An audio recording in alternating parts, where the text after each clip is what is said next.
Hello everyone, I'm Itzahon, and today is the beginning of Core Set 2019 Limited Review Week here on my channel. Normally I get these reviews started the day a set is fully spoiled, which was last Friday, but I went out of town at a kind of inopportune time, so I couldn't start when I normally would. Still, there is plenty of time for me to cover every card in the set before the pre-release comes, and for the next week or so, my channel will be jam-packed with Core 2019 Limited Review videos. Today, as you can see, we're starting with every white card in the set, and over the next few days we'll knock out each of the other colors as well as the multicolored cards and artifacts, and I will also do my usual archetype guide.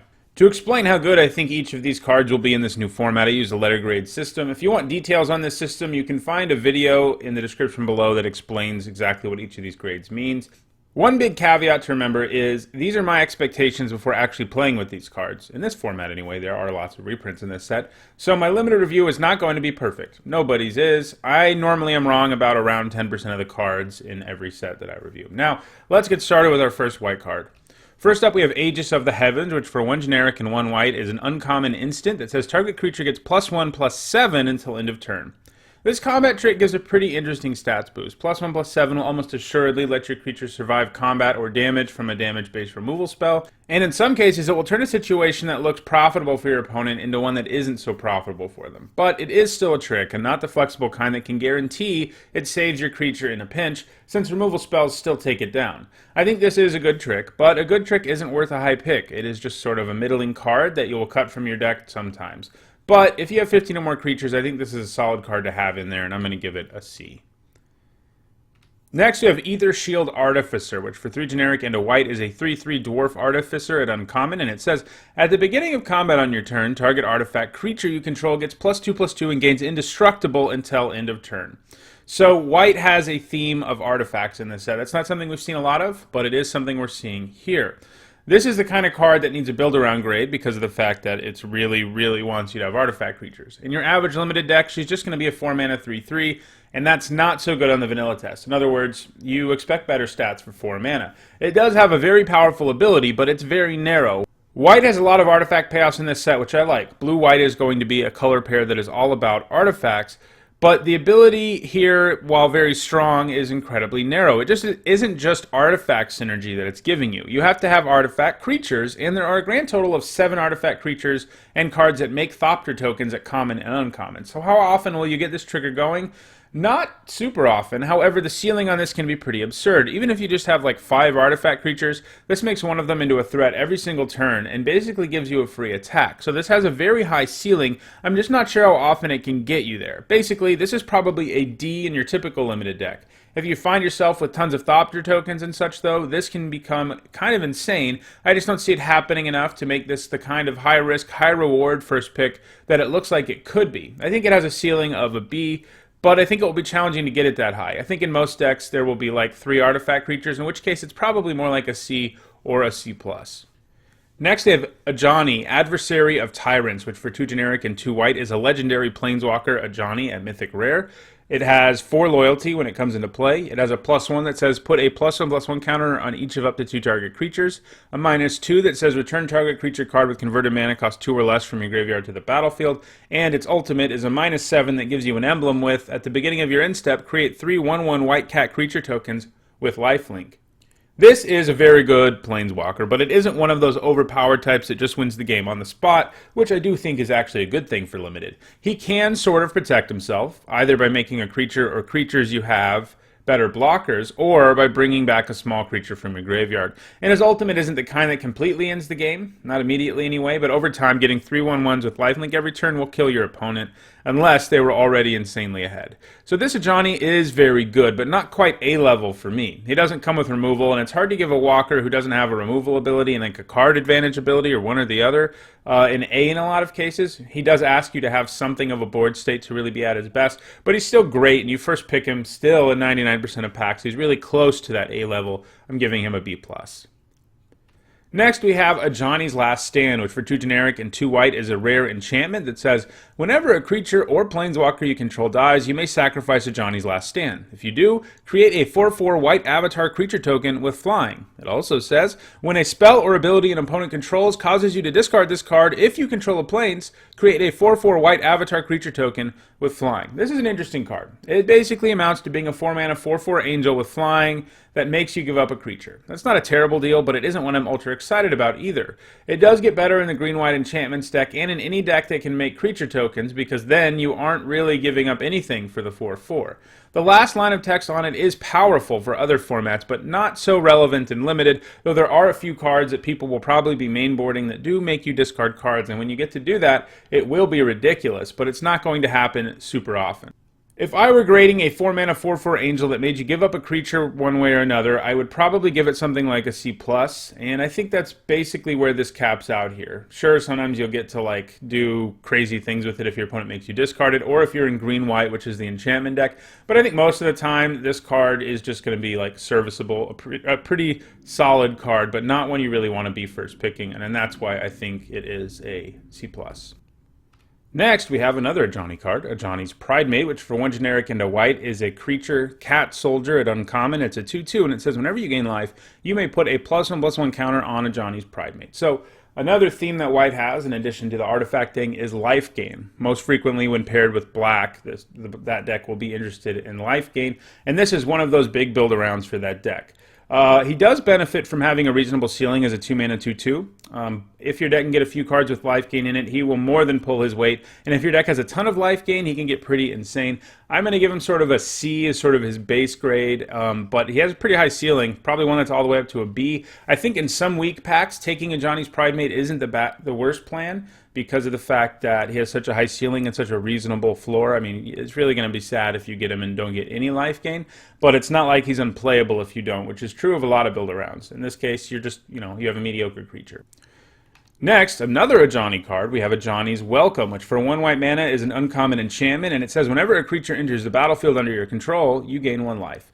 This effect isn't worth it in your average limited deck. It will give you a fairly negligible amount of life, something like a 5 to 7 life in a game on average, but there is a life gain deck in this format one. And the payoffs for gaining life are pretty real, like the Pridemate we just looked at. And I think in that deck you feel alright running this, but I think this is an F in most limited decks, but in a deck where you end up with a bunch of life gain payoffs, I think it moves up to a C, like a solid card you'll put in your deck every time if you have several life gain synergies. Next, we have Angel of the Dawn, which for 4 generic and a white is a 3/3 angel at common with flying, and it says, when Angel of the Dawn enters the battlefield, creatures you control get +1/+1 and gain vigilance until end of turn. We basically saw this a few sets ago, more or less. Dawn Feather Eagle was the same, apart from creature type, and it ended up being super strong. A 5-mana 3/3 flyer that pumps your whole board and gives vigilance to it too is kind of insane at common, and that's kind of how a lot of us felt in that format with Dawn Feather Eagle, so I'm a little surprised to see it at that rarity again. Even when you just have like 2 other creatures in play, this is nice, and it gets crazy if you're going really wide, and that is another theme in the white, especially when paired with red, is going wide. It's great in a race because it lets you smash into your opponents without giving up blockers. This is going to be one of white's best commons, only coming in below something like Luminous Bonds, I think, and this is a common that I feel okay first picking in a weaker pack, and I'm going to give it a B-. Next, we have Cavalry Drillmaster, which for 1 generic and a white is a human knight at common. It's a 2/1, and when it enters the battlefield, target creature gets +2/+0 and gains first strike until end of turn. This is a quality common. A 2-mana 2/1 isn't great, but this card gets serious points for being relevant in the latter part of the game as well. +2/+0 and first strike is enough to make at least one of your creatures, usually, a problem for your opponent to block. So chances are he's going to come down and get you an attack you wouldn't have had otherwise, in addition to offering up a body that can trade with a ton of things, and in addition to being an early drop that can just attack. He's a nice common, and I'm going to give him a C+. He's solid. You would play like 2 or 3 of these in every white deck if you could. Next, we have Cleansing Nova, which for 3 generic and 2 white is a rare sorcery, and it's a modal card. It says choose 1, destroy all creatures, or destroy all artifacts and enchantments. Board sweepers can be kind of awkward and limited. Usually, if you're an aggressive deck, they aren't the greatest. I still think they're playable there, as they give you a reset button if things go awry, and you can always play in a way, especially if the Nova's in your hand, you can always play in a way where you know you might cast Cleansing Nova so you can hold back a little bit. and sometimes that can win you the game. But sweepers are just going to be better in more controlling decks. This one is nice because even if you're ahead on board, you can use it to blow up a couple of artifacts or enchantments your opponent has, and there are a decent number of those in this set. Overall, I do think this is first pickable, but just barely because it just won't be at its best in a lot of decks. Sometimes you'll draft it and you might just end up having to cut it, but in the decks where it's really good, it's going to be very strong, and I think that ceiling means that I want to give it like a B-. You'll first pick it in a pack that doesn't have like premium removal or a huge bomb in it, and I think that's the right thing to do. Next, we have Daybreak Chaplain, which for 1 generic and a white is a 1/3 human cleric at common with lifelink. A 2-mana 1/3 with lifelink is fine, but not much else. It definitely is an obnoxious blocker for decks with lots of 2/2s or creature tokens, and it carries equipment and auras decently. A lifelink creature always does that, and there's also, again, a life gain deck in this format, so it gets a little bit of extra points there, but it's not a great card. I mean, it seems like the kind of 2-drop you will end up with one of in a lot of white decks, but it's never one you're excited about, and that is a classic C. Next, we have Dwarven Priests, which for 3 generic and a white is a 2/4 dwarf cleric at common, and when it enters the battlefield, you gain 1 life for each creature you control. This card's a cool design for limited because it sort of embodies 2 different strategies that the white decks might want to do. It embodies the black-white life gain while also sort of being good in red-white tokens, basically. But overall, this card's not like incredible. A 4-mana 2/4 isn't a huge failure on the vanilla test. It's only a little worse than you expect. And at a minimum, this is a 4-mana 2/4 that gains 1 life when it comes into play, which is great. Overall, this card, I think, is just solid. I mean, on its own, it can gain you 1 life when it comes into play. Sometimes it'll gain you way more, and you'll really stabilize. And it has decent stats on the vanilla test, but it's still sort of just filler. Like, you'll play it in a lot of your decks, but you're not going to be pumped about it. Maybe in like a really heavy life gain deck, it gets to be a lot stronger, but I'm going to give it a solid C. You'll play it a lot, but I don't think you're very excited about it.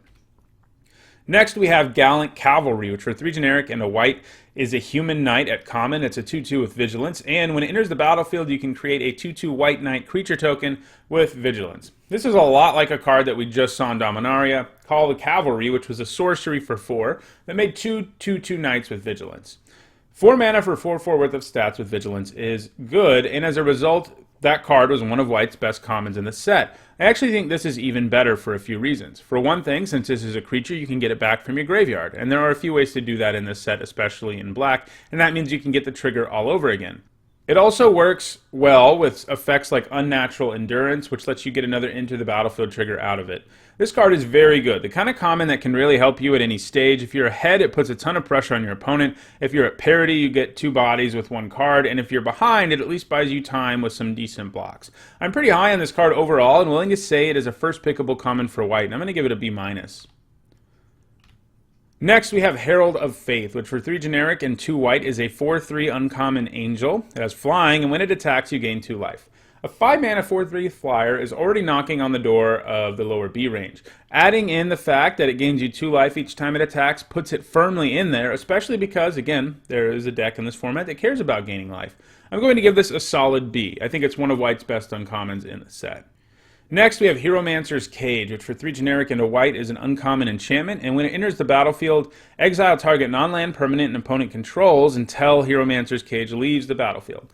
Here is white's obligatory enchantment exile spell. Like all of them, basically, this one is very good. Not all of them we have seen can hit any non-land permanent, but this can, and that's nice. Being able to take down planeswalkers and other permanents is a pretty big deal. That kind of flexibility is great, where you don't have to like side in a card that can target a kind of permanent you can't normally, because your Hieromancer's Cage can target any non-land permanents. Still, I think you probably target a creature with this 90% of the time. And yeah, 4 mana to remove anything is very good. It does have problems against enchantment removal, but I still think this is premium, and I'm going to give it a solid B. I think it's a great way to start a draft, and it's also really splashable since it only has 1 colored mana. Next, we have Inspired Charge, which for 2 generic and 2 white is a common instant that says, creatures you control get +2/+1 until end of turn. We've seen this card several times. It's basically always a build around. If there's a go wide deck in the format, which there is in this one, it will be a win condition for them. If your deck isn't really interested in going wide and has a lot of creatures in it, it's not going to be great, because that's a lot of mana for a boost that might only be pumping 2 or 3 creatures. I would say it's like a D in a typical deck, and all the way up to a C+ in a really good go wide deck. Next we have Invoked the Divine, which for 2 generic and a white is a common instant that says destroy target artifact or enchantment, you gain 4 life. We just saw this in Dominaria, and it overperformed there. It's not going to be quite as good here. There aren't nearly as many artifacts and enchantments in this set that people will be playing for this to be like completely mainboardable 100% of the time. But it's pretty good in your main board still. I mean, being able to target 2 different kinds of permanents is good, and I think against most opponents you'll see a couple targets. I still think you cut it a lot of the time, which I think means it's like a C-. Like, it's the kind of card that will barely make the cut frequently, like as your 23rd card. And sometimes it's just going to be better out of your sideboard. Overall, I think you probably want one of these every time you're drafting white, because you're going to need to side it in at least once in almost every draft you do. I think it's like a B- out of the sideboard, the kind of card that you're like, yeah, I really need one of those in my sideboard in an ideal situation.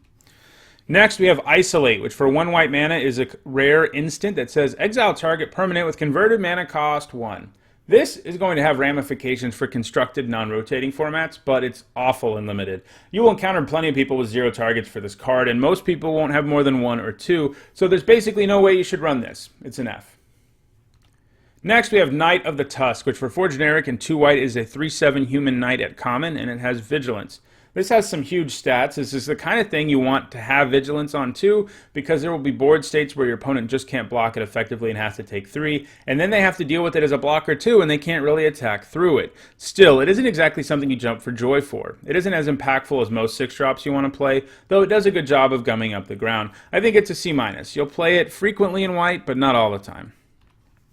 Next, we have Knight's Pledge, which for 1 generic and a white is a common enchantment aura with enchant creature, and it says enchanted creature gets +2/+2.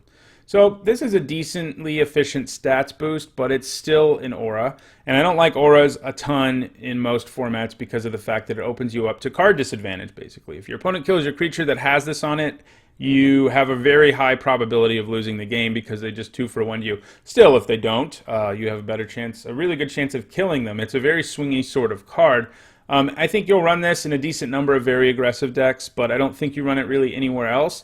And even then, I would almost rather have... There are better auras running around. We're about to talk about some others than Knight's Pledge. But still, I think it's a C-. You'll run it sometimes, but certainly not every time you're playing white. Next, we have Knightly Valor, which is one of the auras I was talking about that's actually good. For 4 generic and a white, it's an enchantment aura at uncommon. It has enchant creature. When it enters the battlefield, you create a 2/2 white knight creature token with vigilance, and the creature you're enchanting gets +2/+2 and has vigilance. You often hear me pretty down on auras, like just a second ago with Knight's Pledge, but Knightly Valor is my kind of aura. I hate auras because of their high risk, high reward kind of style. If your opponent kills your enchanted creature, they get a 2-for-1 and so on. However, Knightly Valor, which we have seen before a few times in Limited and has always been good, gets around that problem. How? Well, because it makes a Knight token. So if your opponent does get to kill your creature, the Knightly Valor still brings you some value because of the Knight token. Basically, it is an aura that not only makes one creature better, it also builds up your board with the token. When we've seen this in the past, it has been a pretty nice card for white decks, and I'm willing to go as high as B- here. I don't think I'll mind picking it up in some weaker pack 1, pick 1 scenarios. And it doesn't hurt either that the green-white deck really loves enchantments, so that helps it out too. I will say, if you want to play this, if you want to cast it, don't cast it when your opponent has a bunch of removal up, a bunch of mana up rather, and cards in their hand, because they can still 2-for-1 you when you're trying to enchant your creature. Cast this when your opponent's tapped out and can't do anything about it, because then you're going to get the value no matter what. Next, we have Lina, Selfless Champion, which for 4 generic and 2 white is a 3/3 human knight, a legendary one, at rare. When she enters the battlefield, you create a 1/1 white soldier creature token for each non-token creature you control, and you can also sacrifice her, and creatures you control with power less than Lina's power gain indestructible until end of turn. This is really strong. The fail case here is a 6-mana 3/3 that makes a 1/1 soldier, and sure, that's not going to, be awesome, but it's not terrible, and it will rarely do that little. Even if you only have 2 other creatures, this gets to be a pretty good value, and anything above that starts to get insane. Having the ability to save all the tokens she makes and your other small creatures is just gravy. I think you first pick this happily. I'm giving it a solid B. Next, we have Lien and Vanguard, which for 1 white mana is a 1/1 cat soldier at uncommon, and it says at the beginning of combat on your turn, if you control 3 or more creatures, Lien and Vanguard gets +1/+1 until end of turn, and you gain 1 life. I don't like this a whole lot. Vanilla 1 mana 1/1s are unplayable and limited because they quickly become irrelevant, and sure, this is a little more than that, but not enough more than that. Sure, once you have a couple other creatures in play, she gets a little bigger and gains you a bit of life.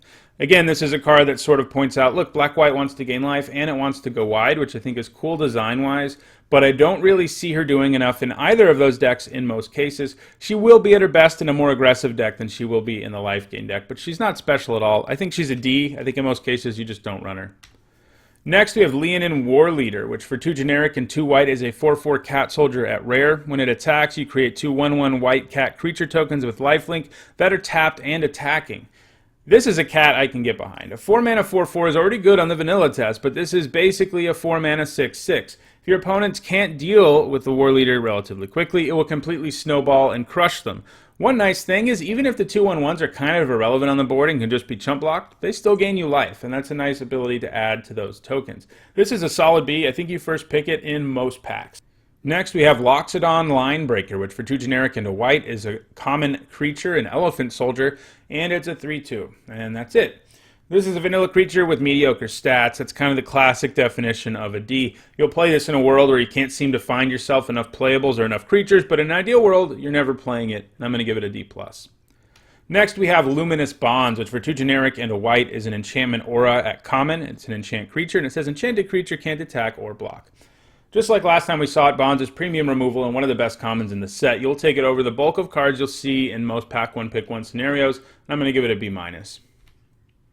Next we have Make a Stand, which for 2 generic and a white is an uncommon instant that says, creatures you control get +1/+0 and gain indestructible until end of turn.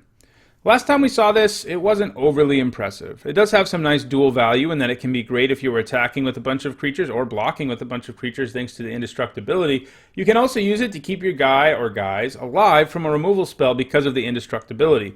But 3 mana is clunky for a combat trick. I think playing one in your white decks that have a lot of creatures in it should be fine, but also not something you should be excited about. I'm going to give it a C. Next, we have Mentor of the Meek, which for 2 generic and a white is a 2/2 human soldier at rare, and it says, whenever another creature with power 2 or less enters the battlefield under your control, you may pay 1. If you do, draw a card. This is cool to see a reprint of, but it isn't like incredible in limited.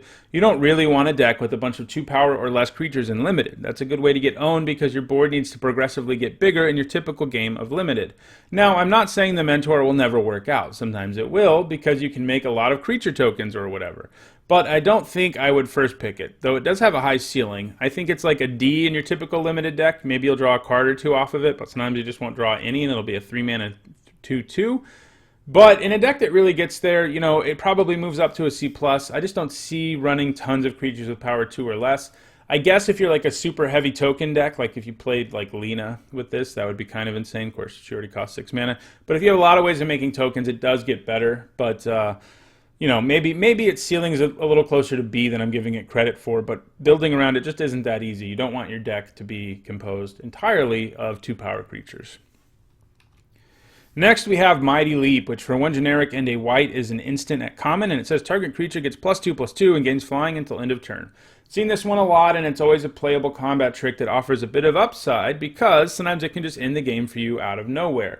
I mean, all combat tricks can do that, but not all of them offer you flying, which can just make a stable board into game over for your opponent sometimes. Still, it's a combat trick, and it has the inherent risks that they all have, serious blowout potential. You'll play one in any white deck with like 15 creatures in most cases, but it isn't going to be great or anything, and I think it's a C.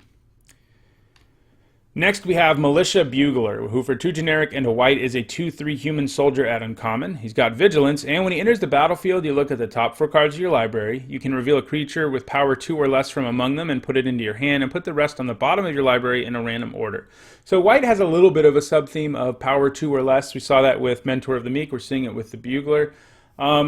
This guy's pretty good as a 3-mana 2/3 with vigilance already. I mean, that would probably be like a C- at worst, and maybe even a solid C. The additional ability does make it better here, but your typical limited deck will miss like half the time probably on this trigger, and I don't think you should warp your deck too much to make it so that you have more consistent hits with this. Again, your deck being jam-packed of 2 power creatures only isn't going to be a great plan. You know, having 6 or 7 of them is probably where you're going to be. If this format ends up being stupid fast, he would definitely move into like the solid B range because suddenly you will want to be playing all the 2 power guys you can. But this is definitely going to be better in constructed where you can build a deck with more 2 power creatures. I think this is just a C+. Next, we have Novice Knight, which for 1 white mana is a 2/3 human knight at uncommon. It has Defender, and as long as it is enchanted or equipped, it can attack as though it didn't have Defender. So a 1 mana 2/3 with Defender would already be kind of playable, at least in a more defensive deck. Those are just good stats for cost, and it can block for a while and easily trade up. It would probably be like a C-, if that's all it was. Adding the fact that it loses Defender when you equip it or enchant it makes it a little better, though admittedly not considerably so. Sure, there are auras around, but this set is devoid of any decent equipment at lower rarities, unfortunately for the Knight. I think it basically sticks around at the C range, despite having some other stuff in the text box. It's mostly just a 1 mana 2/3 with Defender. Next we have Aresko's Swiftclaw, which for 1 generic and 1 white is a 3/1 Cat Warrior at common. 2 mana 3/1s, they're vanilla like this, but they always are pretty solid. I mean, format with a bunch of sapling tokens, not so good, but I'm always pretty satisfied with them. You can play them even in the late game, and they can trade up because they have 3 power. And in the early game, they just hit your opponent really hard. I mean, it's not great. I'm just saying, as far as vanilla creature goes, 2 mana 3/1s are one of the more common ones we see, and it's always pretty decent, and I think that means he's a C. Next, we have Pegasus Courser, which for 2 generic and a white is a 1/3 creature Pegasus at common. It has flying, and when it attacks, another target attacking creature gains flying until end of turn. Another card we just saw in Dominaria, where he was one of the best white commons around. Looks like we'll be seeing more of him. The Flying Horse is great because it offers good defensive stats as long as you need it to, and when it is time to go on the offensive, it can send a lot of damage up in the air. You'll play as many of these as you can get in your creature-heavy white decks. I'm going to give it a C+. Next we have Remorseful Cleric, which for 1 generic and a white is a 2/1 Spirit Cleric at rare. It has flying, and you can sacrifice it to exile all cards from target player's graveyard. A 2 mana 2/1 with flying is pretty good stats, and this comes with a bit of added value in the ability to get rid of cards in the graveyard. That isn't going to be super relevant in this format, but there's enough graveyard stuff going on for it to sometimes come up, like maybe your opponent has Bone Dragon, and then this is amazing. You would play as many of these as you could get just because of the good stats, though. It's a rare, so you're not going to get it all the time. I think it's another C+. Next, we have Resplendent Angel, which for 1 generic and 2 white is a 3/3 Angel at Mythic Rare. It has flying, and it says at the beginning of each end step, if you gain 5 or more life this turn, create a 4/4 white Angel creature token with flying and vigilance, and it has an activated ability where you can pay 3 generic and 3 white until end of turn. Resplendent Angel gets +2/+2 and gains lifelink. Wow. 3 mana 3/3 flyers have been known to quickly kill opponents who don't have removal for them, and this one comes with a whole bunch of extra text. She'd probably be a B, at least a B- on stats alone. Add all the rest to the mix and she gets insane. If your deck is capable of gaining lots of life, she can just make a bunch of Sarah Angels. I do think it will be kind of hard for most decks to gain 5 life a turn in limited, but she has that covered with her second ability, which basically reads, cause a 10-point life swing between you and your opponent and make a 4/4 Angel. Sure, if she gets killed in response to that activated ability, that's going to hurt, so be a little bit careful with it. But a lot of the time, your opponent just won't be able to stop it. And if your opponent doesn't kill this thing, they are dead in a hurry. I think this is a solid A. It's one of the best, most powerful cards in the entire set, and I don't think there's a whole lot of situations where you don't first pick it. Next, we have Revitalize, which for 1 generic and a white is a common instant that says you gain 3 life, draw a card. So this life gain spell is kind of interesting. Usually spells that just gain life, even if their cantrips aren't great. We've seen similar stuff like Healing Hands in the past, but that was sorcery speed and cost 1 more mana. I think this actually does enough for 2 mana to be playable sometimes in your white decks. It's basically just a card with cycling that gains you a couple life, and that's not a bad thing, especially in a format with life gain. Still, I mean, it's not great by any means. I'm giving it a C-. Next, we have Rustwing Falcon, which for 1 white mana is a 1/2 bird at common, and it has flying. This is my vote for the kind of card that players overrate in a set. Like, they look at this and they see really efficient stats, and that's kind of true. I mean, sure, 1/2 and flying for 1 mana is nice, but the problem that a card like this has is it quickly becomes outclassed. Sure, it has evasiveness, and that's nice, but it's an awful blocker, and as soon as your opponent plays basically any flyer, you're done attacking with it. So it very quickly becomes overmatched. Sure, you can put auras and equipment on it and stuff, and that's kind of cool, but I would rather just be playing a better creature than hoping I can slap auras and equipment on this really mediocre one. In most cases, again, it'll get outclassed probably around turn 3 or 4, at which point it's kind of useless. Maybe it keeps hitting your opponent for 1 for a while. But, I don't think you play this unless you're desperate for a creature. I mean, if you're a super aggressive go-wide deck, this is a nice thing to have, like, for when you cast Inspired Charge, but that's about it, and I think that means it's a D. Next, we have Shield Mare, which for 1 generic and 2 white is an uncommon horse. It can't be blocked by red creatures, and when it enters the battlefield or becomes the target of a spell or ability an opponent controls, you gain 3 life, and it's a 2/3. So a 3-mana 2/3 that gains you 3 life when it comes into play is nice. The fact that sometimes it will be difficult to block makes it even a little bit more valuable. But like most of these mares, which there's an entire cycle of, it's playable enough without that line of text that you don't really want to be putting this in your sideboard. I can't really see cutting this from any white deck. I think you play it all the time. Doesn't matter whether you have life gain synergies. It offers good stats and a good ability, and occasionally your opponent just won't be able to block it, and I think that makes it a C+. Next, we have Star Crowned Stag, which for 3 generic and a white is an elk common, and it says whenever it attacks, tap target creature defending player controls, and it's a 3/3. We've seen this card under many guises, most recently a 3-mana 2/3 dinosaur version of it. This is a little slower, so it probably won't be quite as good as that card was, but this effect is still strong. There are frequently board states where turning off one of your opponent's blockers means you can just attack with everything, and this is the kind of common that really forces your opponent to play less aggressively or end up in a world of hurt, and that's not too hard to punish. It's a good common, and I'm going to give it a C+. If this format is really fast, I could see it going even higher. Next, we have Sun Cleanser, which for 1 generic and 1 white is a 1/4 human cleric at rare. When it enters the battlefield, you have 2 options. One is to remove all counters from a creature. It can have counters put on it for as long as Sun Cleanser remains on the battlefield. And the other says target opponent loses all counters. That player can't get counters for as long as Sun Cleanser remains on the battlefield. That second option will never happen. So basically, this card only has the first option. And that's not going to come up very often either in this format, though it will occasionally. It's a 2-mana 1/4, and that's basically what it is. The other text on it maybe will be relevant 5% of the time, maybe even less. But a 2-mana 1/4 isn't bad for a defensive deck or one with lots of flyers. It's not great. I think this is probably like a C-, and you'll play it in some white decks, and a lot of times you'll just have it in your sideboard, and maybe you bring it in the rare case where it's actually relevant. But overall, I mean, it's basically just a 2-mana 1/4. Next, we have Take Vengeance, which for 1 generic and a white is a common sorcery that says destroy target tapped creature. This is not premium removal, unfortunately, but it's fine, and if you need removal, you need removal. It at least kills things pretty efficiently at 2 mana, but the conditions it asks for make it a lot less powerful. The creature has to be tapped, and that means most of the time a more offensive-minded deck won't be interested in playing this. They want a way to get blockers out of the way. This doesn't do that. It's also only a sorcery, so if you're the defensive-minded deck where this is better suited, you still have to take a hit to the face from something before you kill it. Don't get me wrong, removal is removal, and this is fine. I'm just trying to explain why I don't think it's premium, why I don't think it's first pickable removal. It is the kind of removal you'll play in your white deck, 1 or 2 of, and feel fine about, but it's not premium just because it's a low mana cost. It just asks for too much. It's too conditional, and it's sorcery speed, and so it's not quite like a first pickable removal spell. I'm going to give it a C+. Next, we have Trusty Pack Beast, which for 2 generic and a white is a common beast. It's a 2/3. When it enters the battlefield, return target artifact card from your graveyard to your hand. There's some more artifact stuff going on here in white. This has okay stats as a 3-mana 2/3, but you probably don't want to play it if your deck doesn't have artifacts. I mean, you will if you're desperate for a playable. It's not the worst thing ever. It's probably like a D+ if you have like 1 artifact in your deck. Get 4 or 5 artifacts, though, and this moves into the solid playable range of C+.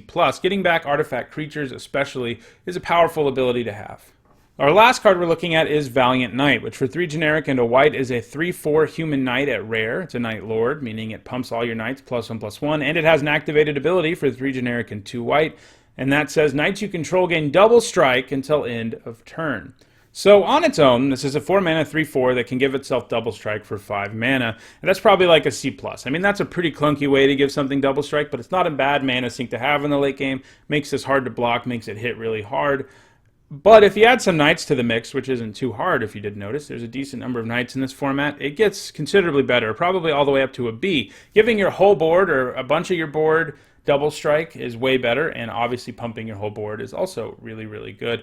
Overall, I think this is the kind of card you do first pick a lot of the time when you see it, because it has a perfectly reasonable floor as a 4-mana 3/4 that can give itself double strike, and it has a really great ceiling where if you end up drafting enough knights, it can just win you the game on the spot.